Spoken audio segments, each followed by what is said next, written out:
গুঁড়া পেঁয়াজুর রেসিপি।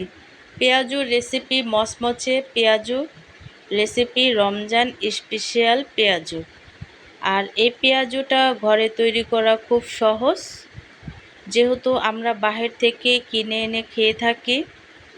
তো সেই হিসেবে কিন্তু এই পেঁয়াজুটা তৈরি করা খুব সহজ। আর সব সময় যেহেতু বড় আকারের পেঁয়াজু খেয়ে থাকি, তো আজকে আমি তোমাদের সাথে শেয়ার করব গুঁড়া পেঁয়াজুর রেসিপি।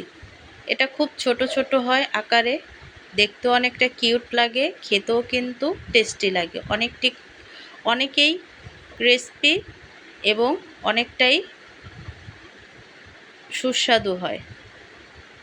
তো আজকে আমি এই রেসিপিটা তোমাদের সাথে শেয়ার করব।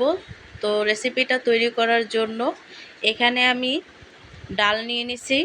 পেঁয়াজু তৈরি করতে অবশ্যই ডালের প্রয়োজন, আর ডালের সাথেই কিন্তু আমি কাঁচামরিচ, ধনিয়াপাতা আর কি যা যা লাগে সব কিছু শিলপাটায় বেটে নিছি। তারপর কিন্তু এখানে আমি দিয়ে দিছি পেঁয়াজুতে একটু পেঁয়াজটা বেশিই লাগে। আর দিয়ে দিছি হলুদের গুঁড়া, টেস্ট মতো লবণ। সবগুলো উপকরণ দেওয়ার পরে কিন্তু খুব ভালো করে চটকিয়ে মেখে নেব। আর পেঁয়াজুটা খুব চটকিয়ে মেখে নিয়ে তারপরে কিন্তু আমি ভাজতে দিয়ে দেব। তো হাই গাইস, আসসালামু আলাইকুম, welcome back to my channel. কেমন আছো তোমরা সবাই?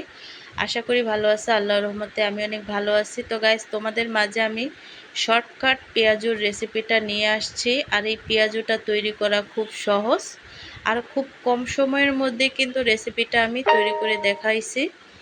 তোমরাও কিন্তু এই রেসিপিটা খুব সহজে তৈরি করতে পারবে।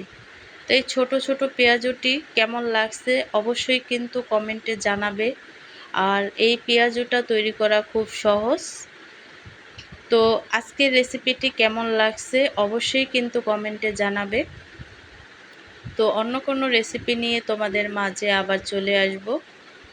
আজকে এই পর্যন্তই। সবাই সুস্থ থাকবে, ভালো থাকবে। আর এই ছোট ছোট পেঁয়াজুটা তৈরি করে অবশ্যই কিন্তু ট্রাই